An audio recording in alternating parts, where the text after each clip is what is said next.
Nosso tema está aí, Crianças no Além. É o título de um livro recebido pelo Chico Xavier. Já leram esse livro? Crianças no Além. Um livro já antigo, né? Onde tem mensagens que o Chico recebe de crianças. São mais difíceis, né? Essas mensagens, porque as crianças nem sempre estão aí disponíveis, né, para mandar a mensagem.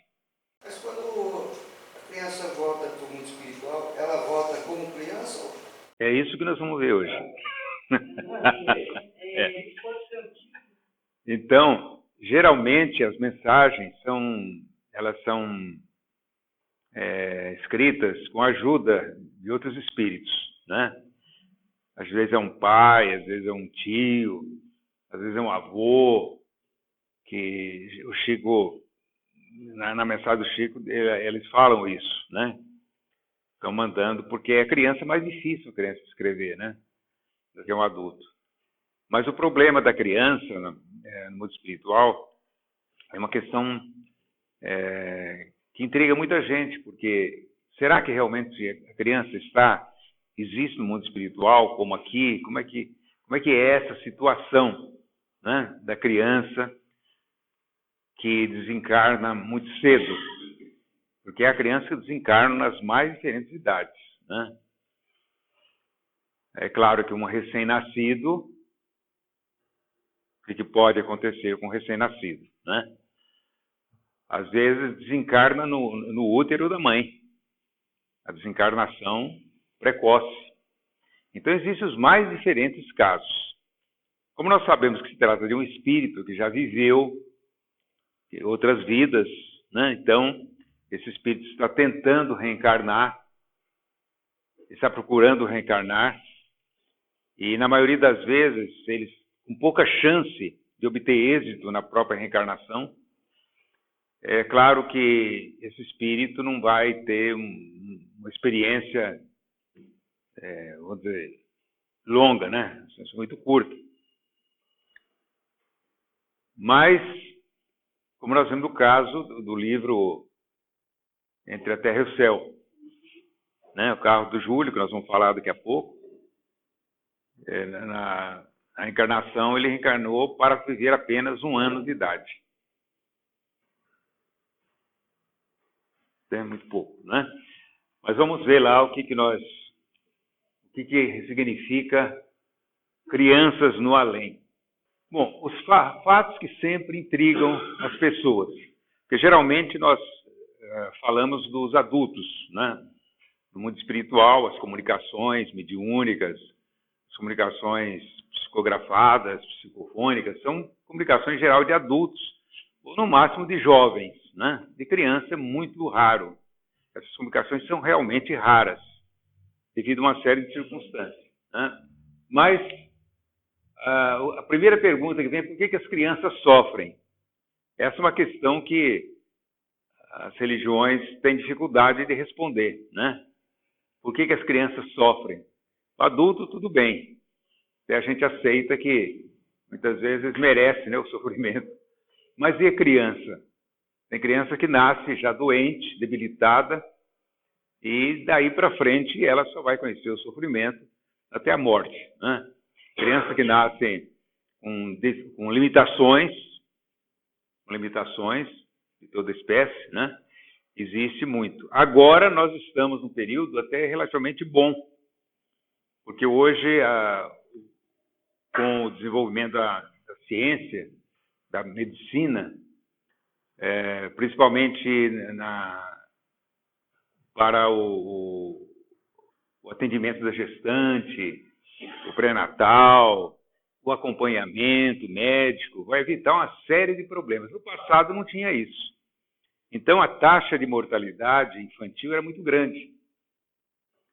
Então é incrível, eu não trouxe aqui, mas é incrível como nos últimos anos essa taxa diminuiu significativamente. Então nós vamos perceber que as condições de vida hoje são outras. Os adultos estão vivendo mais tempo.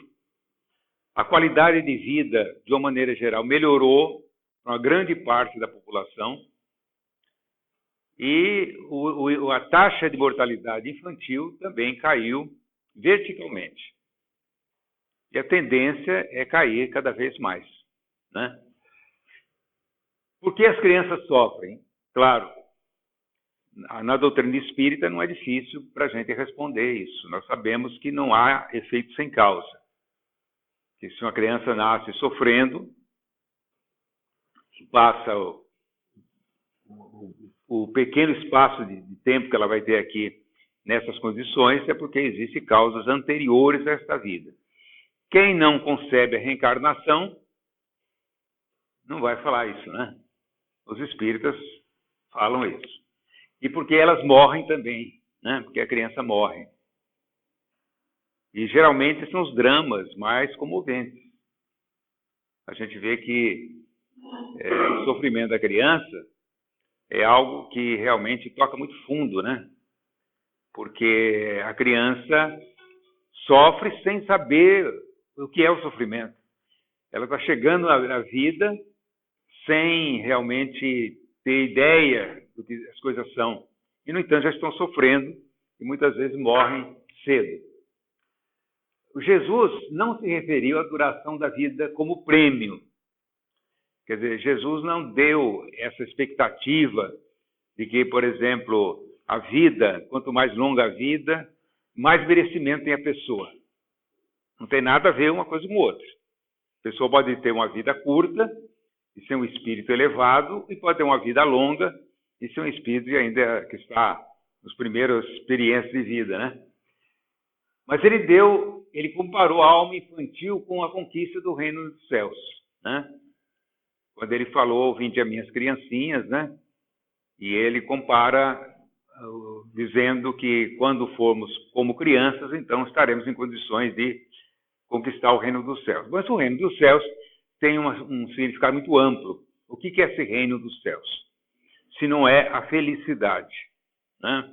O reino dos céus é a felicidade, é você estar gozando de uma condição de alegria, né? E a criança normalmente é alegre, é feliz, na sua simplicidade. Não importa se ela está numa classe mais abastada ou se ela é pobre, se ela mora na favela ou mora num bairro de classe elevada, né?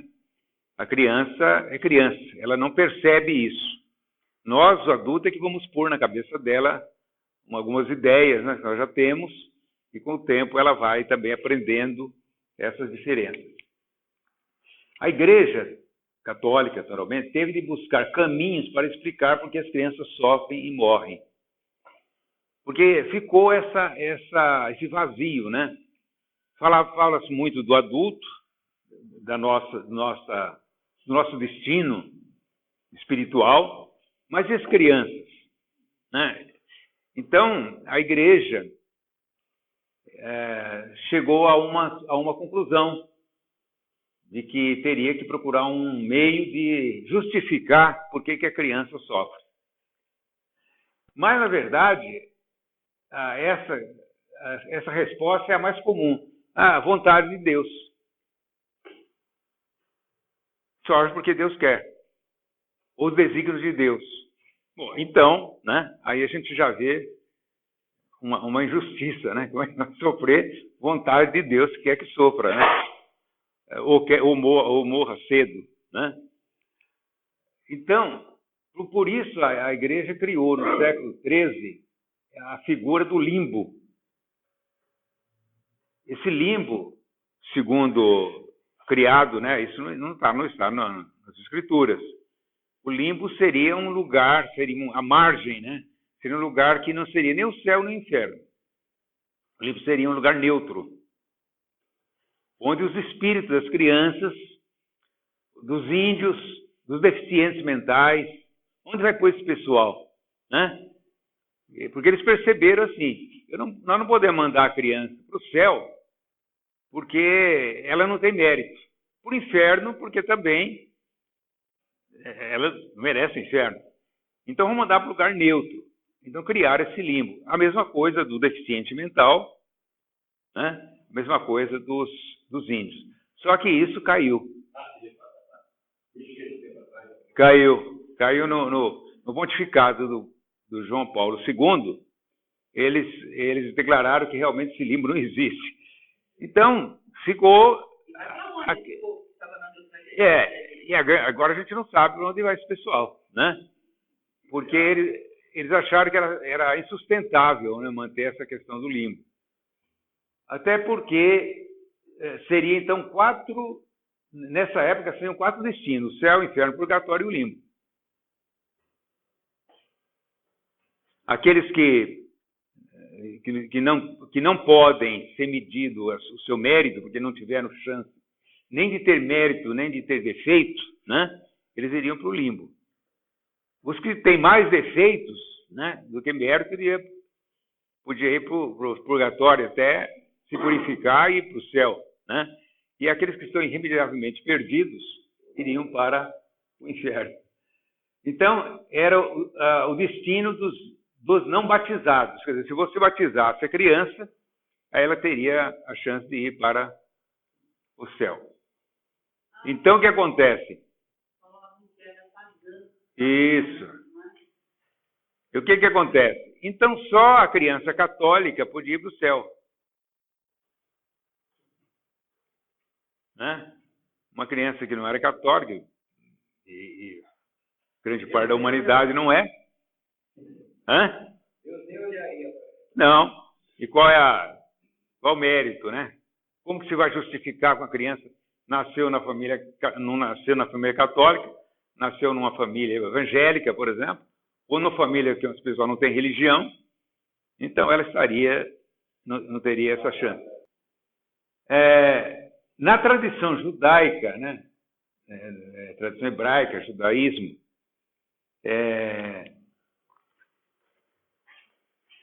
o homem foi expulso do paraíso, isso porque está no Gênesis, né? Você lê o Gênesis, o primeiro livro da Bíblia, que na verdade é uma representação, né? Mas tem pessoas que levam ao pé da letra isso. Mas nem os religiosos, nem os judeus, nem os na igreja hoje se acredita nisso, né? Vê que aquilo realmente não é uma realidade. Ali é uma representação, é um simbolismo. A questão do paraíso, do Adão e Eva, isso é um simbolismo para poder justamente tirar dali uma lição moral. Mas o homem teria sido colocado no paraíso, ele desobedeceu Deus e ele foi condenado a nascer criança. Por quê? Porque Adão e Eva foram criados como adultos. Então, ser criança é uma condenação. Quer dizer, a criança passou a ser um fruto do pecado, portanto, uma condição de quem está condenado. Vê que como é absurdo, né? Bom, na época de Moisés, a obediência a Deus significava vida longa. Quando a gente lê o Velho Testamento, você vai perceber que Moisés não faz nenhuma referência à vida depois da morte, né? Então, existe um mandamento que diz assim: honrai vosso pai e vossa mãe para que tereis uma vida longa sobre a terra. É claro que naquela época isso justificava, porque as pessoas acreditavam realmente isso, que se ela honrasse o pai e a mãe, ela viveria muito tempo, né? E, ao contrário, viveria pouco tempo, poderia morrer até criança, né? Então, honrai vosso pai e vossa mãe para que seus dias sejam longos na terra. E a pena de morte, por isso, era o maior castigo divino. E a pena de morte existiu desde o começo. Lá entre os hebreus, a pena de morte... Como é que era feita a pena de morte? Como é que eles executavam? Apedrejamento. Era apedrejamento, né? Essa era a pena de morte. Então, os pecados considerados os pecados graves, né, contra Deus, como, por exemplo, trabalhar no sábado, era o pecado que era castigado com a pena de morte. Muito bem.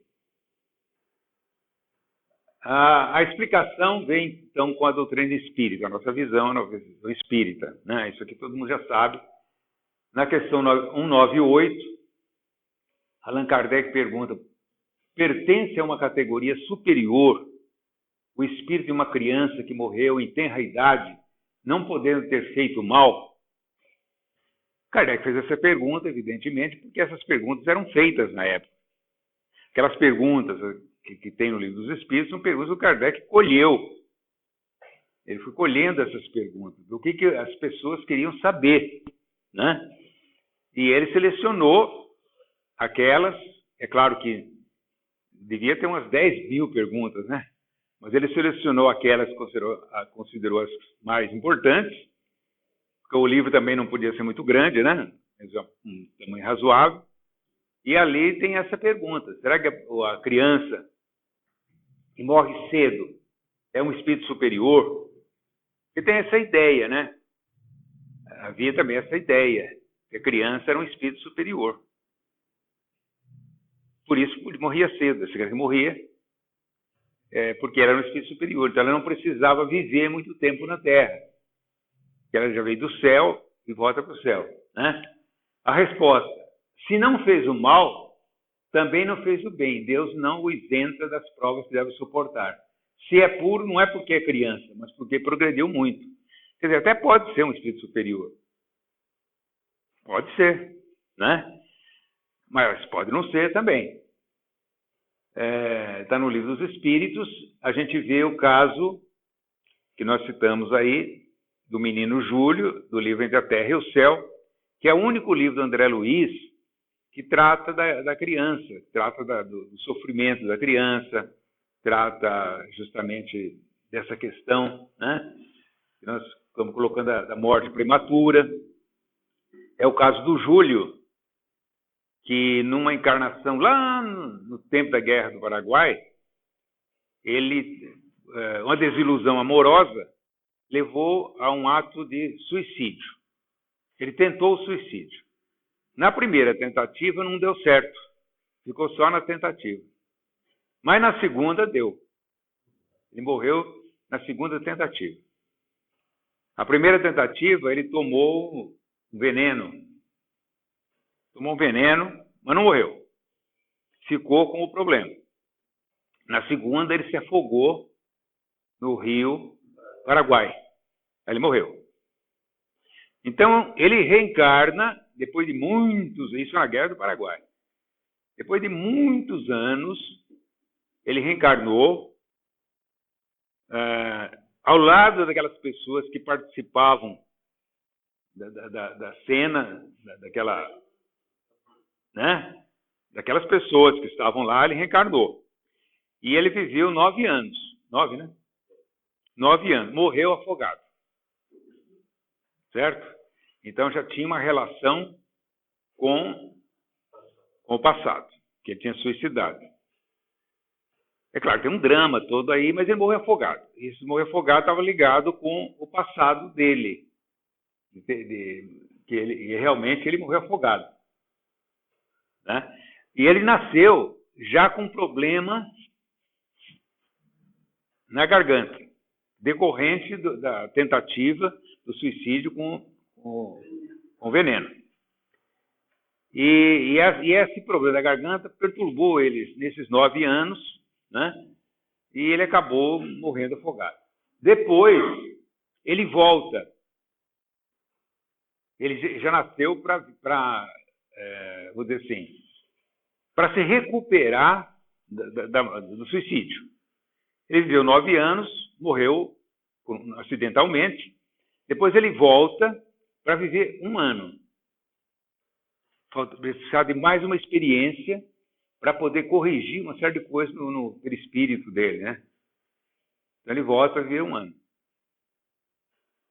E é interessante isso aí pelo seguinte fato. Os espíritos que preparavam a reencarnação dele estavam lá, né?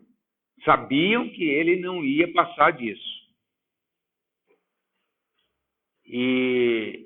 Mas os pais, claro, não sabiam.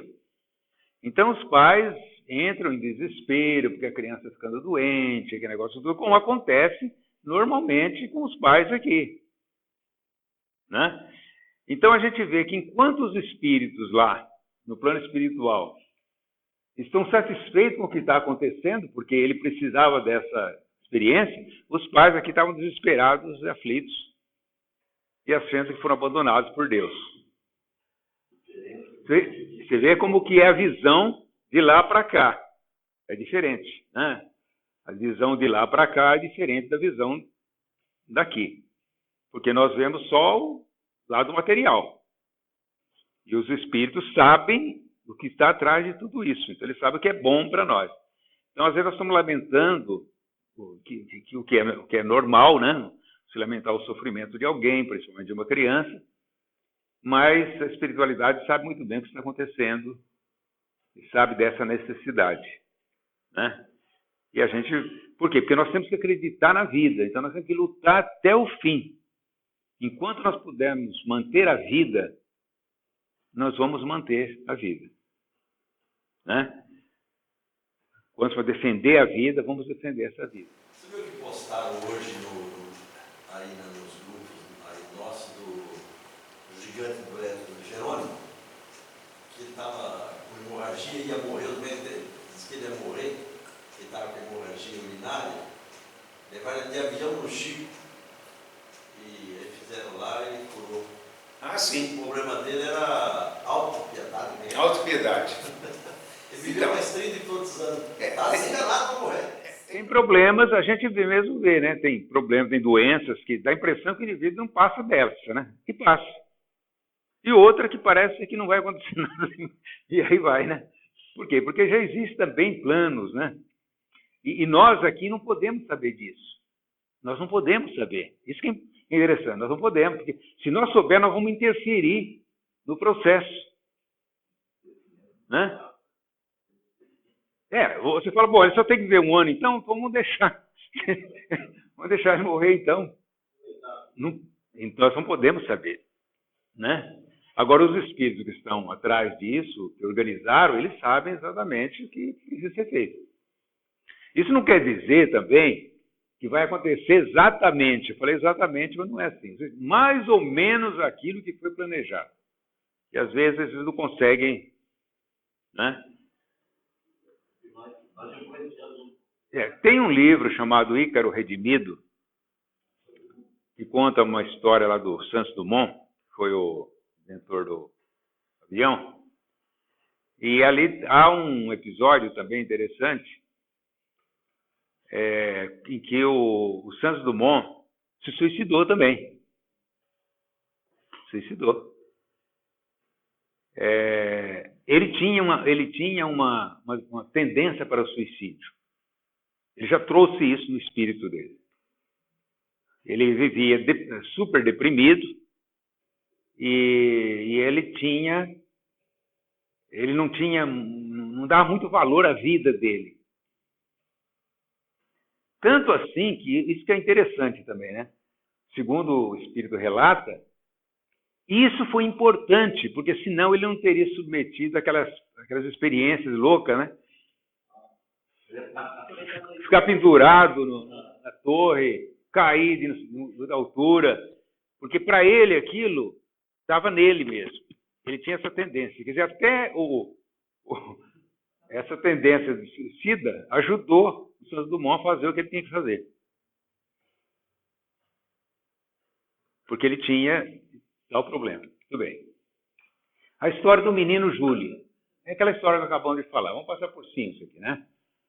O Amaro casou com a Odila faleceu.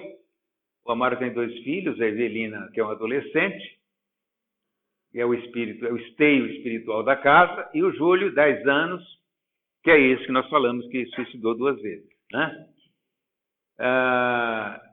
Então, faleceu a Odila. São personagens, nós não vamos dizer que é do passado, já tiveram com eles lá, né? Ele casou com a Zumira. E passou a ter uma tensão entre o casal, porque a Zumira tinha ciúme do menino. O menino era muito apegado ao pai. Ele não largava o pai. E isso trouxe problemas no relacionamento deles. E nesse ínterim, o Júlio acaba morrendo afogado, quando estava sob os cuidados da Zumira. Aí a coisa complicou. A Zumira já vinha olhando torto para o menino, né? Acho que ela pensava que se o menino morresse seria até bom, porque... né? Morreu.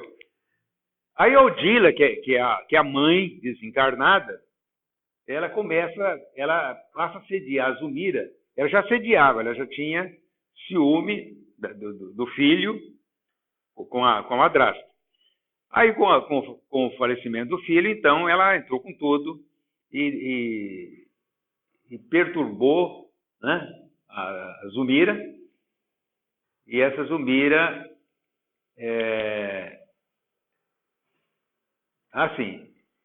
e a Zumira fica realmente num estado de perturbação quase louco. A Evelina, que é a filha adolescente, é aquela menina que é o espírito mais elevado da casa. Essa menina tem algo muito especial nela. E ela ora para a mãe, achando que é protegida da mãe. Mas a mãe é um espírito obsessor. A mãe é um espírito obsessor. Mas ela ora para a mãe, mas quem recebe essas orações não é a mãe. São outros espíritos protetores que vêm ajudá-la. E ela pensa que é a mãe que está ajudando, porque ela ora para a mãe. Isso aí o André Luiz chama de prece refratada. Nem sempre para quem a gente ora é quem recebe. Às vezes é o outro que recebe e nos ajuda. É como a pessoa, vou rezar para Bezerra de Menezes. Ora, Bezerra de Menezes é um espírito super ocupado, né?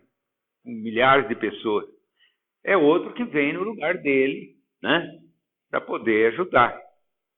Então, o que acontece?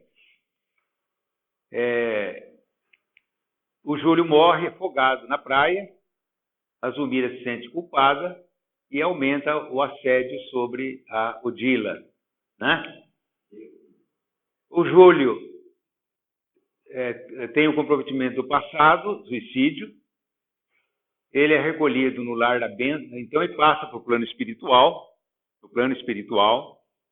né? Desencarna.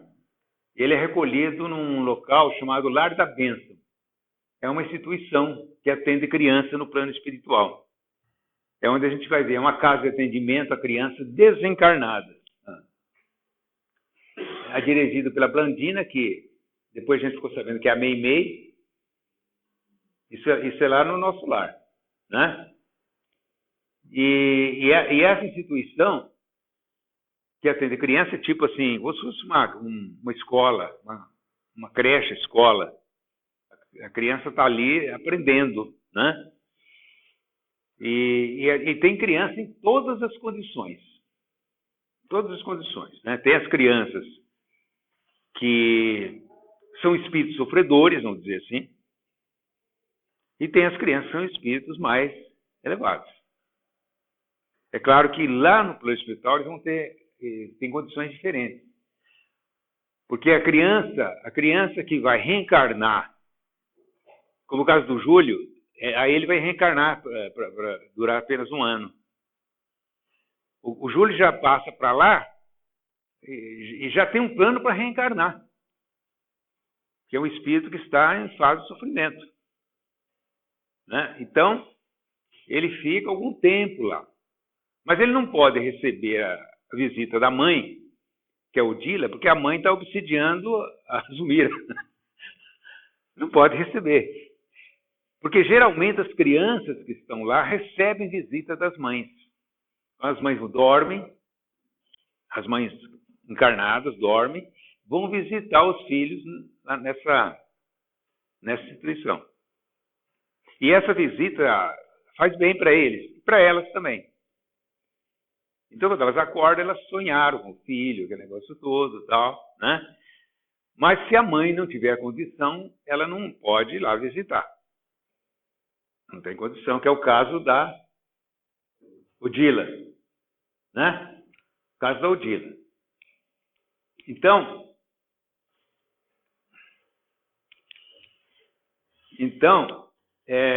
A finalidade é tratamento, educação e encaminhamento para a reencarnação.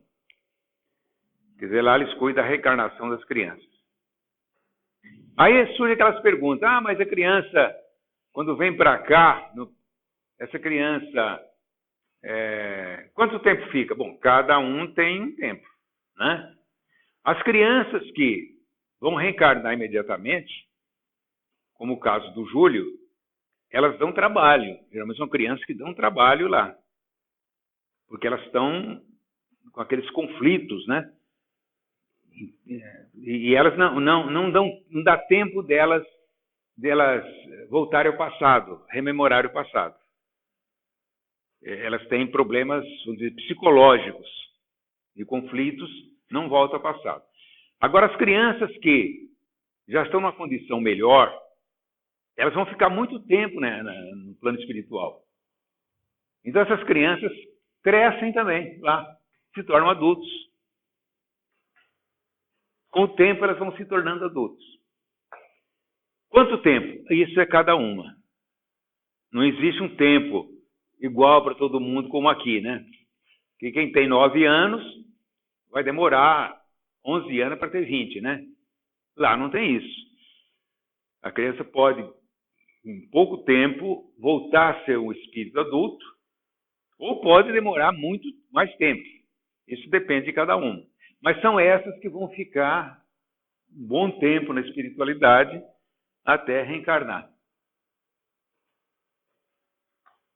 A criança pode se comunicar, dar uma comunicação, se tiver condições. Também o adulto também é assim, né? Por exemplo, o Júlio não tinha condição de dar nenhuma comunicação. E tem muitas crianças nessa condição. Mas tem criança que pode dar uma comunicação. Então elas se comunicam e geralmente elas são auxiliadas por espíritos que vão. A comunicação não é ela vai sozinha lá. Ela está sempre acompanhada, né, de espíritos que vão ajudá-la nessa comunicação. É mais raro acontecer isso, mas pode acontecer. Mas é engraçado é que o espírito, quando ele encarna no corpo de criança, ele conserva aquela infantilidade, quer dizer, o passado não tem sentido no processo de ele voltar para o mundo espiritual? Não, quando reencarna, o indivíduo passa por um processo de distanciamento do passado, que é o esquecimento. Então, ele rompe com o passado. É como ele estivesse começando tudo de novo. Começar tudo de novo. Esse vínculo com o passado, para ele, seria nas condições nossas aqui, né? Estou dizendo no plano terreno nosso. Seria desastroso. Porque geralmente o passado tem uns comprometimentos, né? Talvez agora um espírito mais elevado, ele pode ter algumas lembranças do passado. Se ele for mais elevado, se ele for uma condição de mais serenidade, de mais paz, ele pode ter lembranças. Porque aquilo não vai atrapalhar a vida dele. Mas vamos dizer assim que ele foi assassinado ou assassinou alguém, praticou mal, coisas assim que...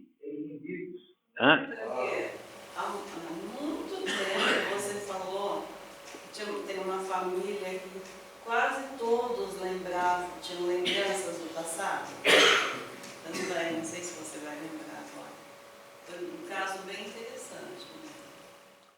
Tem muitos casos. Tem um livro de um pesquisador americano que já desencarnou aos quase 90 anos de idade, né?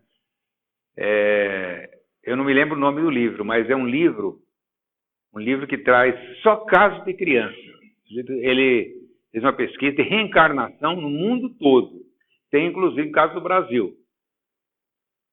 Só crianças, assim, crianças que contam, que relatam visões do passado, né? Então, a gente nota essa relação. Geralmente, a criança, quer dizer, há uma tendência da criança ter mais chance de lembrar o passado do que um adulto. Porque ela está reencarnando ainda. E nos parece que também em casos de reencarnação próxima do Isso, exatamente. Muitos casos de pessoas, de crianças que lembram, reencarnação próxima. Muito próximo. Desencarnou. Isso. Mas existe Exatamente. uma também aí. O doutor Hernani fez uns estudos disso. Fez. E geralmente assim, a criança, o Emmanuel diz que a reencarnação, ela só se completa mais ou menos aos 7 anos de idade. Então, antes dos 7 anos, a criança não está completamente reencarnada. Isso. Ela tem mais contato com a espiritualidade quando está dormindo. Então, esse período é um período em que pode vir as lembranças, né? Surgir essas lembranças, e às vezes a criança não lembra. Não... Primeiro filme que nós assistimos, Mânica. Primeiro filme que nós assistimos, Mânica, não foi? Foi o primeiro filme que nós assistimos, aquele filme. Primeiro filme da série lá, Mânica. Foi Mânica. Era uma criança lá na Índia, não era? A minha netinha Giovana, quando era pequenininha, ela falava coisas assim, meu Deus, é que a gente conhece, né? Uma vez ela falou, eu quero esculapo, como é? Ela falou, esculapo, uma coisa assim. O que é isso daí? Esculapo é médico. Esculapo. Te juro, ela falou isso daí. E, gente, ela tem, isso daí foi alguma recordação mesmo. Pode Porque ter recordação. Da onde que ela ia tirar uma palavra tão difícil e falou certinho. Não é tão usada? Não é tão usada. Acabou? Eu vou mostrar para vocês aqui um vídeo sobre isso aí, que vai dar uma explicação melhor do que... Deixa eu ver aqui se eu...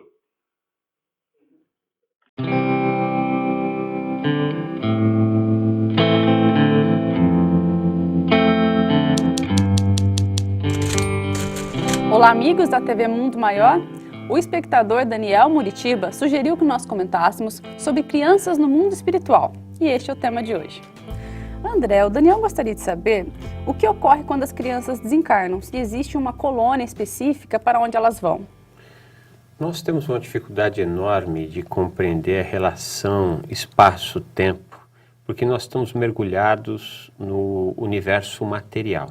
A relação espaço-tempo no universo espiritual, nesse universo paralelo ao nosso material, é completamente diferente desta que nós estamos habituados. Então nós, em função dessa deficiência em compreendermos esta relação, que não é uma relação fácil de ser compreendida, tal qual a nossa subjetividade terrena, nós criamos lá o Vale dos Suicidas, tem alguns que falam do Vale dos Tatuados e outros falam das colônias espirituais onde ficam as crianças. Mas isso tudo depende do estágio espiritual, mental do espírito que está criança. Ele não é criança, ele estava criança, né? Então é subjetivo a bagagem de cada um desses indivíduos. E quem as recebe no plano espiritual? Nós aprendemos na doutrina espírita que, graças à misericórdia divina, cada um de nós tem um irmão que cuida, desde o projeto pré-encarnatório, passando pelas etapas da concepção, da infância e das etapas subsequentes, e que nos acompanha, inclusive, até o nosso retorno à espiritualidade. Alguns chamam de anjo da guarda, outros de mentor, né? Este espírito está ao nosso lado sempre que demanda algum tipo de atenção, né? É o espírito que leva a missão de nos acompanhar, de tal forma que o nosso projeto reencarnatório possa ser exitoso. na maioria das vezes, é esse espírito que recebe o retorno, não só das crianças, como cada um de nós. O que ocorre é que muitas vezes nós estamos em tal desequilíbrio psíquico que não nos damos conta do atendimento que nós estamos recebendo, inclusive no que cabe à infância. E as crianças, elas passam pelo umbral? Todos passam pelo umbral. Nós não nos damos conta da etimologia da palavra. O que significa umbral? Umbral é passagem, né?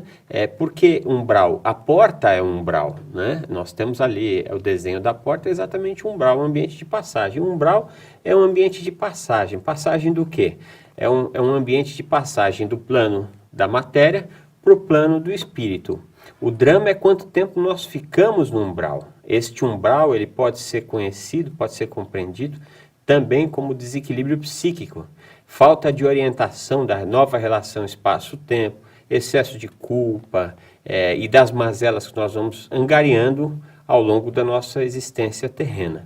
A criança, por ter vindo, na maior parte das vezes, né, quando há o processo da encarnação, há quase que um completo esquecimento das vidas anteriores, das encarnações passadas. É como se fosse um computador que foi formatado, né? E ali começa a instalação dos novos softwares, das novas pastas, né?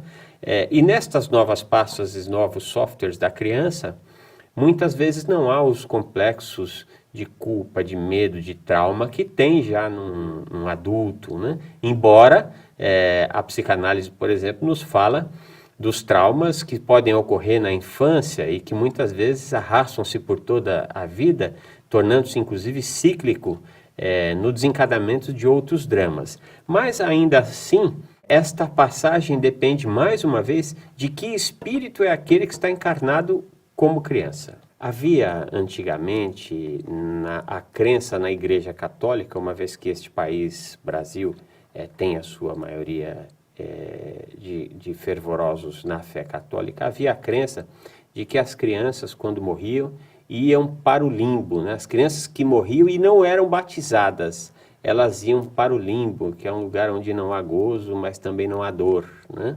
Porque também cria-se muito na doutrina, e ainda alguns creem, na doutrina do juízo final, que é quando haverá o julgamento, anjos descerão e tocarão trombetas. Mas vamos imaginar isso do ponto de vista racional, né? Que Deus é esse que permite que alguns tenham uma vida longeva de 80 anos e sejam julgados pelo bem ou pelo mal que fizeram e severamente punidos ou candidamente beneficiados, e outros que não têm a oportunidade de chegar até o batismo sejam jogados num ambiente onde não há gozo e não há sofrimento. As coisas não podem ser tão simples assim. Este Deus não é o Deus da justiça que a doutrina dos Espíritos tão bem nos traz, né? Algumas criaturas morrem em tenra idade. E estaria aí a justiça de Deus? Aí nós podemos ir para duas doutrinas. A doutrina da punição, é porque ela não foi uma boa criança no passado, um bom adulto no passado, ela veio e vai morrer de novo aqui. Ou o pai e a mãe não mereciam ter um filho. Não, as coisas não são tão simples assim. Tudo há uma razão de ser.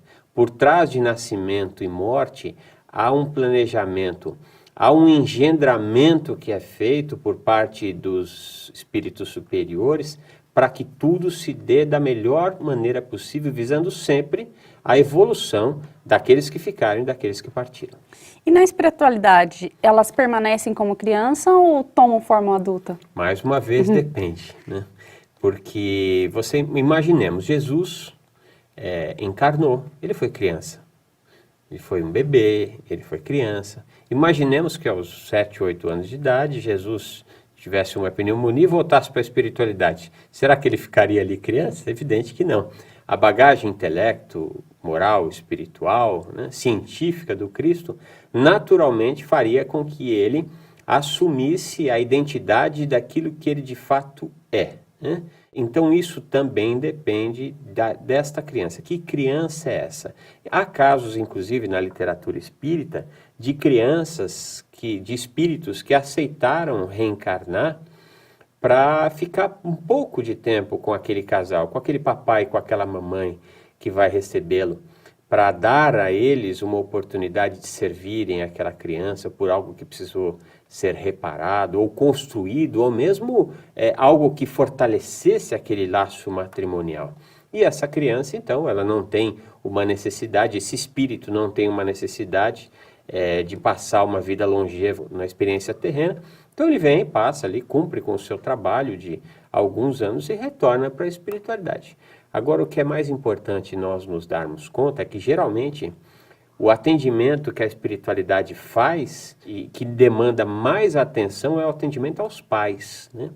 Porque a criança, ela está naquela fase infante de não compreensão de toda a complexidade do universo, né? Ainda que ela seja um espírito com bagagem, mas esse retorno à espiritualidade muitas vezes ele se dará aos poucos. Então ele vai assumir novamente toda a sua compleição espiritual, perispiritual inclusive, com o passar do tempo, né?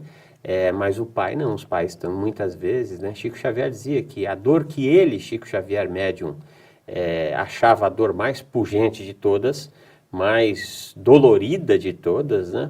Era a dor de uma mãe quando perde o seu filho. Então, no instante em que uma criança retorna à espiritualidade, há o acolhimento da criança que retorna à espiritualidade, né? Para que ela retorne da melhor maneira possível, para que ela seja acolhida, e há especialmente um acolhimento que é feito de forma bastante intensa no papai, na mamãe, nos responsáveis, para que não se desequilibrem, porque nós sabemos que ali é um processo de dor atroz, e como Deus é pai, não é padrasto, ele cuida de todas as suas criaturas. E não nos esqueçamos, nós não somos pais e não somos filhos, nós estamos pais, estamos filhos.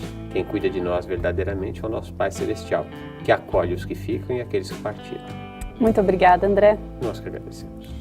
E eu agradeço também ao Daniel, que nos enviou a sugestão do tema de hoje. E se você tem algum assunto que gostaria que fosse comentado aqui no boletim, escreva para faleconosco@tvmundomaior.com.br. Muito obrigada e até a próxima!